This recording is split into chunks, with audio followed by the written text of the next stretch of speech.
Hi y'all, this is Cindy Stahl coming to you from the Flying Pig in Phoenix, Arizona.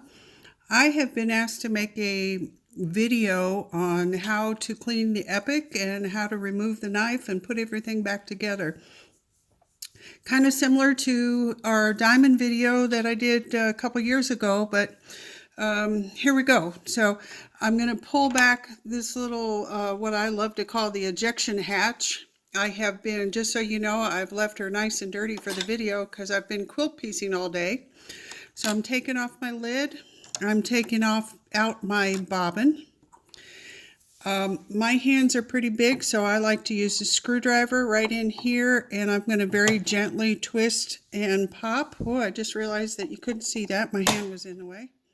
So I'm going to put the screwdriver right here, twist and pop that needle plate off, set that aside. Now we've got the little gray U-shaped piece. We've got the actual bobbin case.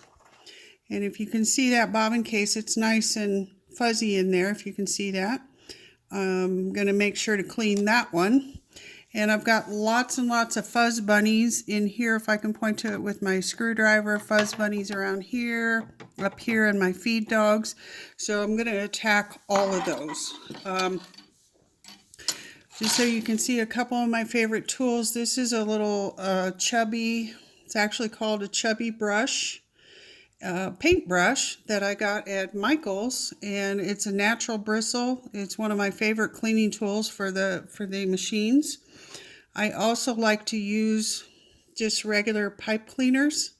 The fat fuzzy one is nicest, but the black one is the regular size, typical size of pipe cleaners. Either one will work.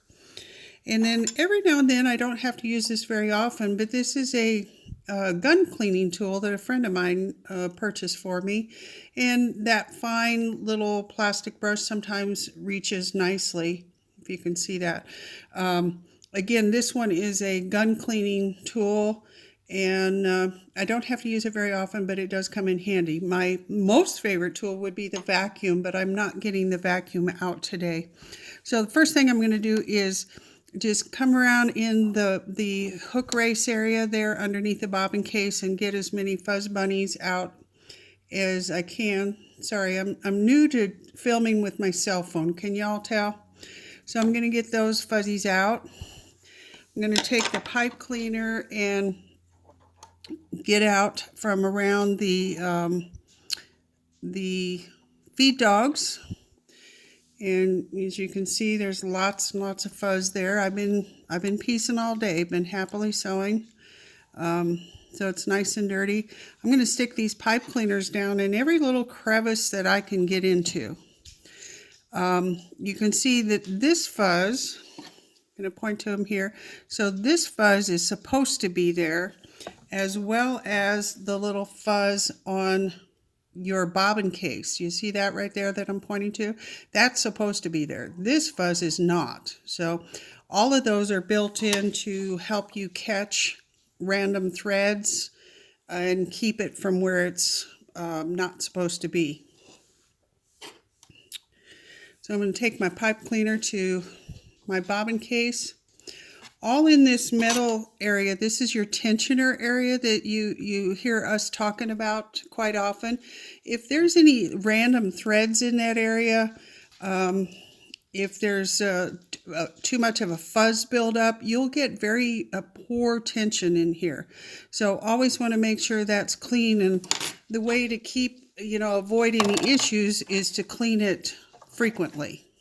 So clean it frequently and you'll avoid the extra buildup. But I'm brushing this off with my extra fuzzy pipe cleaner and wiping it all off. Now some of you might see this blue circle on my bobbin case. That's actually just my own marking with nail polish, so I can keep parts straight between different machines. So that blue color you're going to see on a couple of my parts is just nail polish, and that's my own personal markings. Back here we have a knife blade underneath here, and this is the fetcher. if you can see that part that I'm pointing at now. And then here's the shroud that goes over the knife. I'm going to take a screwdriver and push that shroud to the side. So I'm going to get the screwdriver blade in there and push that all the way to the right. And then we've got the knife blade mechanism that you really do have to use a pair of tweezers to lift that up. What I want you to note is there's a little peg there, and then your knife blade is right there. That's the sharp part of the knife. And then you've got a peg underneath here. And I'll see if I can get my camera closer to get to that part.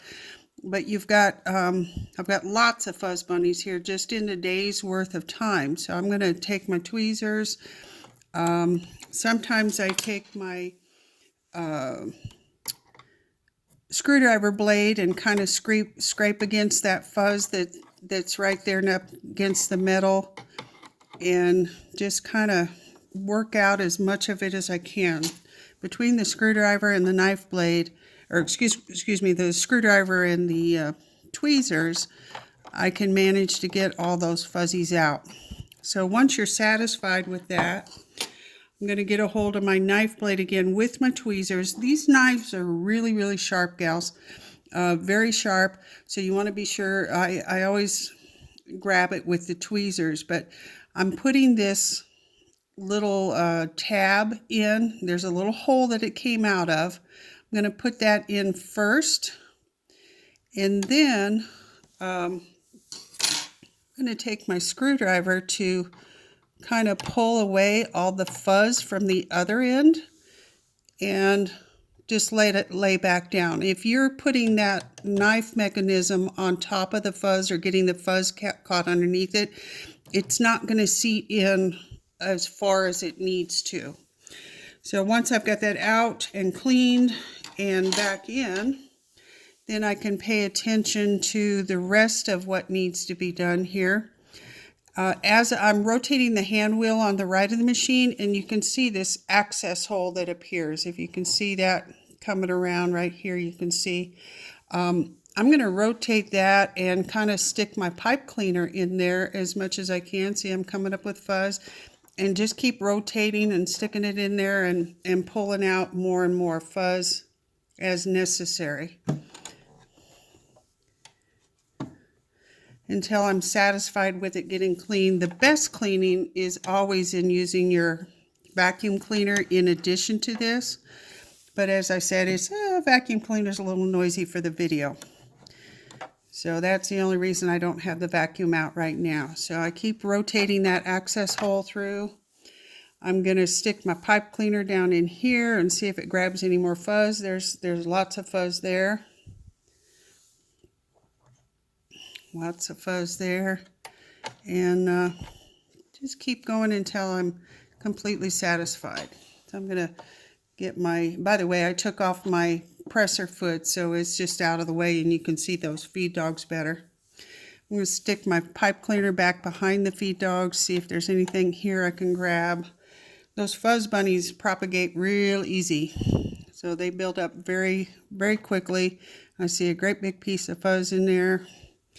I'm going to grab my tweezers, see if I can get to it with the tweezers. There's a whole bunch in there. I've been working on quilts quite a bit, so there's a great big piece of fuzz there for you. So that's done, and feeling pretty good. My big blue girl is getting cleaner. Okay, so the knife blade's back in. I'm now going to engage my, let's see if I pull the camera up at the cut button. So right here, I'm going to engage the cut button to put that knife shroud back into place. So it's doing its thing and it covers up the knife again. And then all I need to do is pop my bobbin case back in. And keep in mind, these we call these bat ears. Those go straight directly towards the back of the machine. So those bat ears go directly in.